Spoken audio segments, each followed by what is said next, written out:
So let's look at quantifying chaos. Okay, so we talk about a chaotic system. One of its key properties is that it has sensitivity to initial conditions. And what that means is that two trajectories that start off close to each other with very nearby initial conditions spread apart a long way very fast. But of course, what's a long way? What's very fast? What's the natural time or length scales that we're talking about here? Surely that's going to depend from problem to problem, and you can't have a rigorous definition if you don't have some way of addressing that. And the answer is very simple. The answer is that it's got to spread apart exponentially fast. So if I start with some initial distance d0, then after some time t, I want my distance as a function of time to grow exponentially. That's the basic idea. And this exponent here is generally called the Lyapunov exponent. There are, however, several complicating factors. And the first and foremost one is that these trajectories can't keep growing exponentially far apart because in the end, the chaotic system the trajectories have to be confined to a finite volume. So in the end, they all have to tangle up and they can't get further than some maximum distance apart. And so there must be some kind of clamping. So this exponential divergence can only really happen in some initial period.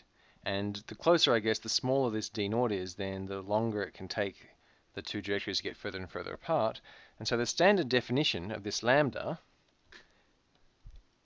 is actually taken as the limit. So it's the limit as time goes to infinity, but also the limit as d0 goes to 0 of 1 over the time times the natural log of dt over d0. So in other words, we can manage to go earlier and earlier back along our sort of the separation of these trajectories by making d0 smaller and smaller. And if we make this smaller faster than we make t large, then this exponent here is well defined, and that's the actual Lyapunov exponent that we want to calculate. It's actually a bit more complicated than that again. One thing you might be asking yourself is, why do we have this limit here? This limit here is there for a very good reason. Remember that a chaotic system doesn't all have smooth exponential divergence everywhere. It is in fact very complicated in general. So what this is saying is it's saying that over a very large amount of time, all those things are going to average out. So any particular time for any particular pair of trajectories, pretty much anything could be happening. And so what we really have to do is we have to average over lots and lots of divergence and swirls and twirls. And we do that by following this limit together. In fact, it's even worse than that again, because if I have two trajectories, now I've drawn these in 2 dimensions, but if I just start with one trajectory there, and I'm going to think about where am I going to put my second trajectory? I want to put it d0 away. Well, even in 2D space, I have a whole circle on which I can put this, and all of those are the same distance away. And presumably I'll actually, if I just evolve it a finite amount of time, I'll actually get different distances. So this distance is a function of which one I choose.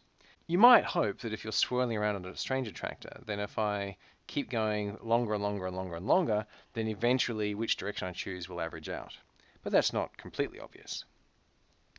Furthermore, in higher dimensions, it's not going to be a little circle like that. It's actually going to be a sphere in 3 dimensions. In 4 dimensions, it'll be a hypersphere, and then in n dimensions, it'll be an n-1 dimensional sphere. So you've got a large number of possible directions in which you might be going.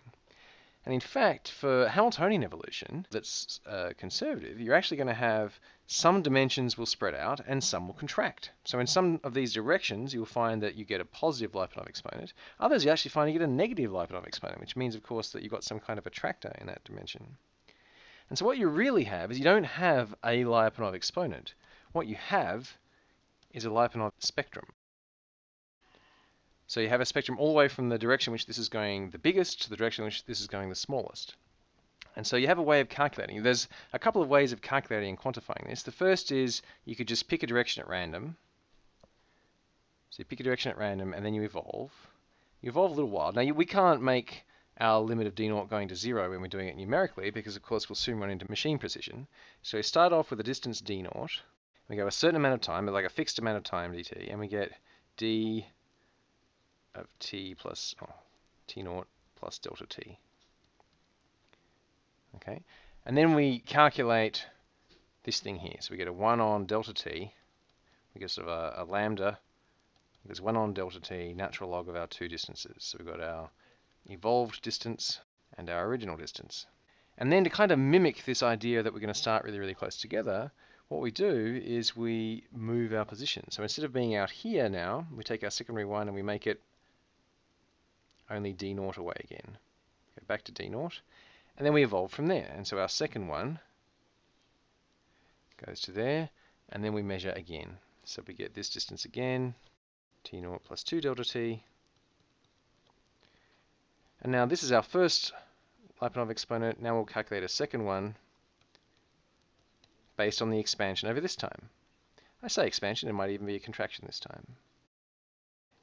And our initial distance was d0 again because we forced it to be so. And so on and so forth. And we just keep on doing that. And in the end, we say that our average Lyapunov exponent is just the average of all of these others. And so that average Lyapunov exponent will give you some idea of whether you have a chaotic system. So if this is positive, this will be a chaotic system. And if it's 0 or close to 0 or negative, then you know it's not a chaotic system. In fact, there are other definitions because we actually have a spectrum. If you're going to be extremely careful about it, you could calculate the direction in which this expansion will be maximal. The best way to do that is to take your equations at this point and linearize them. So if you linearize the equations around that point, then you can find out in which direction it's going to expand the most, and you not just go down to d0 distance, but you also go in that direction. And then what you'll end up with is something called the maximal Lyapunov exponent. And here's where we have our final insult to injury. Sometimes people call the maximal Lyapunov exponent the Lyapunov exponent, and sometimes people call this average Lyapunov exponent the Lyapunov exponent. So if you're looking through books and so forth, you have to be wary of conventions. But now you know all the sort of ideas that are going into that, you should be able to calculate something reasonable of your own. If you're actually calculating this average one, then over time it will start off, it could be doing anything, because remember you're just swirling around. But over time, of course, this running average will eventually, for a chaotic system, settle down simply by virtue of it being a running average, really. So this would be your lambda average. I might call that the average Lyapunov exponent, or if you're being very careful, you might carefully organize it to calculate the maximal Lyapunov exponent.